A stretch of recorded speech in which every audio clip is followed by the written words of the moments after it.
atheists and agnostic friends. This sermon's for you. Oh, wait, don't run away. This isn't a trick. I'm not going to try to convert you. You'll like this, trust me.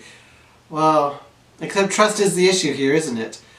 You have no reason at this point to trust me. A lot of you have been hurt by people like me in places like this.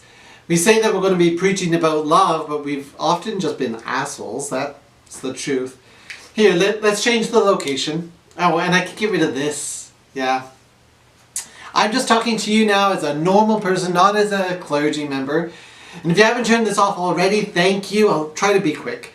I wanted to talk to you today because we need your help. And by we, I mean the world. The world is, well, you see what's going on. Things are messed up.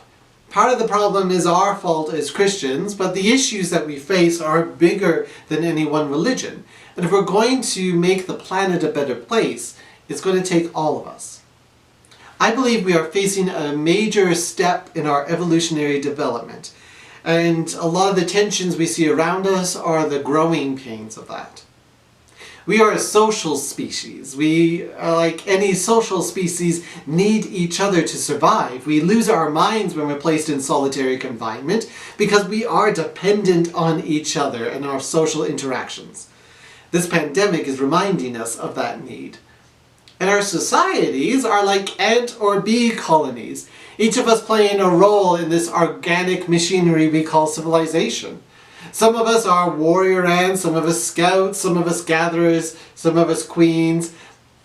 Their survival is dependent on the success of the whole colony, and our human societies work in that same way. I think there is an instinctual part of us that needs to know that we are connected to a wider thing. We need to feel that we have an important role. We find comfort and purpose in that.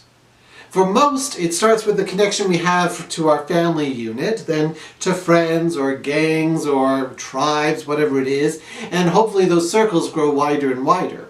And we're willing to do enormous sacrifices for these groups, even the ultimate sacrifice of our own lives. We act in ways that might seem contrary to Darwinian evolution at first glance. It's because our impulse isn't for the survival of the fittest individual, but rather the survival of our genetic pool, of our collective community. For a human to flourish, we need community, and we need to know that we have a purpose in that community. Religion plays a key role, or used to, in helping people recognize that connection to the bigger collective. At first it's a connection to a religious community, but then it's a connection to a sense of supernatural community. Spirituality, when it's at its best, is an experience of being connected, not just to family or country, but to a bigger connection with the whole planet. It's why mystics often describe a sense of oneness with everything. It's also why the psychedelic drugs have the potential of being effective therapies. They help the person feel at transcending connection to all of life.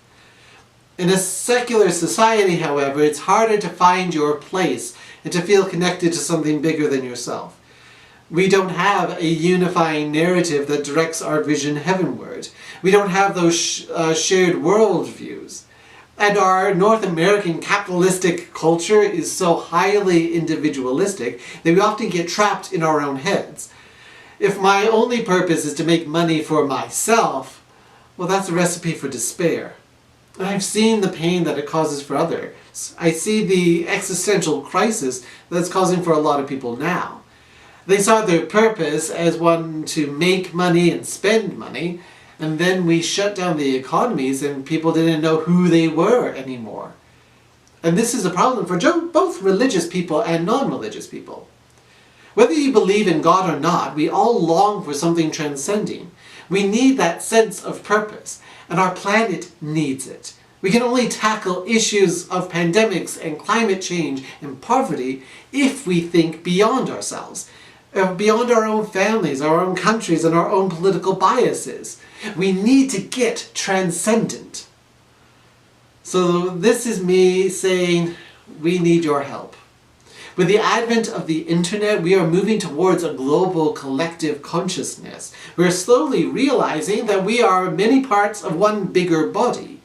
But that consciousness is going to need a vision that helps it lifts its head from the ditch and set its sights on the mountains. A vision that helps us to see our connection with each other. A promise of a new world that we can journey towards together. As a religious person, my faith has a particular viewpoint on where we're headed, but of course that's not going to work for you. What we need now is a discussion on where our human species is going, on what our future global society is going to look like, on what it means to be human and to have a meaningful life on this planet. I hold out hope that, in the words of Kermit the Frog, someday we'll find it, the rainbow connection that joins lovers and dreamers, you and I.